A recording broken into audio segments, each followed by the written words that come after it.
My ex-wife cheated on me and then desperately tried to become a copy of my new girlfriend after her lover cheated on her too. My ex-wife is 48. I'm 47. She left me for a guy who was married to her best friend from school. Some best friend, right? We were married for 20 years, and I believed we had 2 children together. Recently, I found out that my younger daughter isn't biologically mine, she's his. My ex knew from the very first day of the pregnancy and hid it from me. My name is still on the birth certificate. I'm fighting for custody because she is my daughter. Not by blood, but by law and by love. That revelation felt like being punched in the gut. When I asked my ex who she was choosing, him or me, she said him. Why? Because after sex, he could immediately go for a second round. That was it. Sex. That mattered more than the fact that I worked 2 jobs to pay for her education and kept grinding so she could stay home, raise the kids, and cheat on me. I gave up my dream of a music career for her so she could focus on her life and our family. My kids were always my top priority. My ex was a very cold woman. She has bipolar disorder, and living with her wasn't easy. Her outbursts, physical and emotional abuse broke me, but I endured it, telling myself she couldn't control it. Turns out, she could. She admitted to her friends that she often hit me simply because she wanted to, or because she didn't get her way.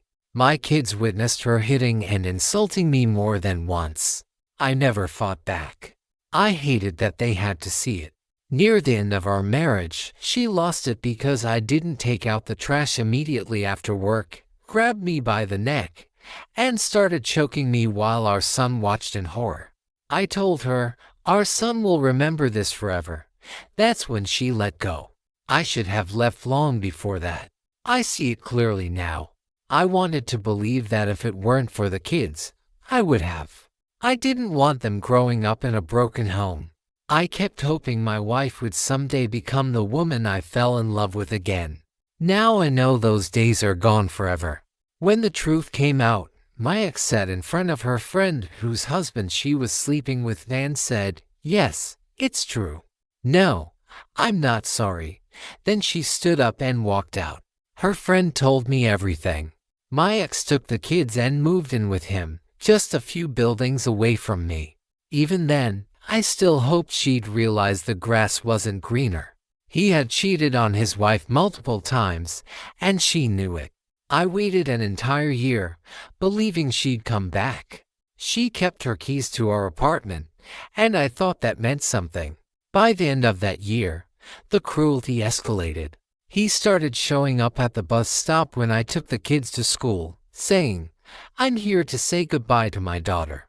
"Not yours, mine," I asked him. "Then why were you fine with me raising her for 5 years? With her having my last name? With me being there when she was born? Where were you?" He almost punched me. That night, both of them showed up drunk at my place because he wanted to fight. My ex decided to make everything public. She went on Facebook and started bragging about her new man. Our mutual friends were shocked and immediately contacted me and his wife. I took screenshots of everything. She didn't seem to care how bad this made her look before the divorce. Why would she? I had already cornered her with the paternity test. I started destroying myself mentally, constantly replaying what I could have done differently. She blamed me for not being present. But if I hadn't worked 2 jobs, how would we have survived? I came home exhausted.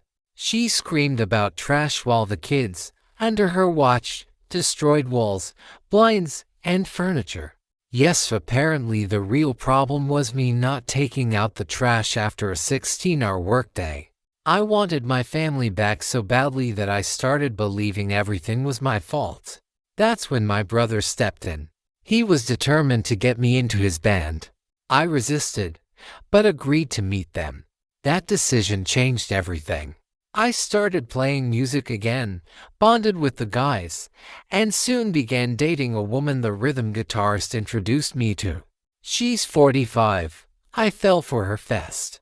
It felt incredible to finally be in a relationship without constant screaming and physical violence. Meanwhile, my ex still had keys to my apartment. She'd come in to drop off the kids' things. The first time she walked in and saw my new girlfriend, it went badly. That night, she called demanding to know who that woman was and why she was in her apartment. I told her my personal life was none of her business. She left me and moved in with another man. Over the past months, my ex became obsessed with my girlfriend. It escalated to stalking. She sent her a Facebook friend request and demanded she accept it.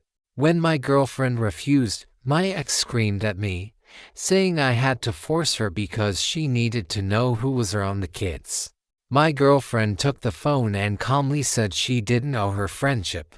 Anything about the kids could be discussed via phone or messenger.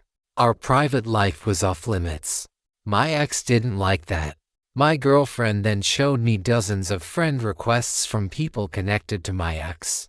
Then my ex started showing up at my apartment every weekend while I was at work to spy. One time I was on the phone with my girlfriend, who was home, when my ex walked in. My girlfriend asked if she needed something. My ex said she wanted to check how much milk we had because the kids were coming. My girlfriend told her everything was handled. When I got home, I demanded the keys back. She gave them up but then copied our son's keys. When my lease ended, my girlfriend suggested I move in with her to stay away from my ex. My ex did everything possible to sabotage that. She called the police claiming I was stealing her belongings. When officers asked what exactly belonged to her, she couldn't name a single item. The kids now stay with us every other weekend. They told me their mother forbade them from talking about what we do together. That didn't last. Now she interrogates them constantly. It's jealousy. We live near the ocean. When the kids are with us, we walk the boardwalk, ride attractions, play on the beach, visit the aquarium. If they come home with prizes, my ex throws them away. Recently, I noticed she started dressing and styling herself almost exactly like my girlfriend. Same haircut, same hair color. She copies everything we do. If we go to the beach, she takes them to the beach next. Zoo. Same. Even meals, she recreates them and forces the kids to compare whose food was better. Last week, my son asked to live with us. He said his mother had lost it. I'm documenting everything for court. Then things somehow got worse. My ex started sending me nudes while my girlfriend was sitting next to me. I immediately explained I never asked for them. My girlfriend asked to see my phone. She laughed and asked for my ex's number, joking she'd send her own nudes to show how it's done. I called my ex and demanded to know what the hell she was doing. She claimed she sent them to the wrong person. My girlfriend pointed out that my name appears first alphabetically, and her boyfriend's last. My ex hung up. I genuinely don't understand her games. To clarify, my girlfriend did not send anything back. She was mocking how ridiculous my ex's photos were. My ex stood topless in front of a mirror making duck lips. Zero creativity. I moved in with my girlfriend. My ex has no access to our new place. The kids don't have keys for that reason. I'm still fighting for custody. I checked the kids for bruises. My ex was prescribed medication, but I doubt she takes it. She recently hit her boyfriend, and he punched a wall, warning her not to do it again. A commenter told me she sounds dangerous and suggested a restraining order. Update 1. It was my daughter's 6th birthday. Not my weekend, but my ex surprisingly let me take them for the party, and even kept them with me 2 extra days. Ironically, the biological father chose not to spend the birthday with his own daughter. Commenters called him a degenerate and advised me to document his indifference for court. Update 2. Karma hit my ex. She messaged me drunk and furious, blaming me for something. From her rant, I realized he cheated on her. She knew exactly who he was when she left me. She thought she'd be special. She wasn't. Then she turned her insults on my girlfriend at pure jealousy. Asterisk, my girlfriend is incredible. My ex can't stand that. She accused me of loving my girlfriend only because I lost my apartment. Completely false. I finally told her to contact me when she sobered up and hung up. My girlfriend read the messages, laughed, and said, "Looks like he cheated on her." She wasn't bothered at all. Since then, silence. Update 3. They broke up and got back together 3 days later. No surprise. She can't be alone. I know it won't last. The drunk messages will return. On Halloween, my brother's band performed. My ex showed up uninvited with that man and the kids, trying to get me kicked out. She tried to start a fight with my girlfriend. It ended badly for her verbally. My daughter then loudly announced she had to dance. My ex stormed out. My son refused to leave with her. We kept him. That night was chaos. Later, my son told me they were screaming at each other about me. Divorce isn't finalized. I'm moving forward. My focus is getting my kids out of this situation. I'm still fighting. She knew what she was choosing. So that's my story. Let me know in the comments what you think. Are cheaters always lost causes, or can people change? Check out our other videos here, and don't forget to subscribe. Good luck.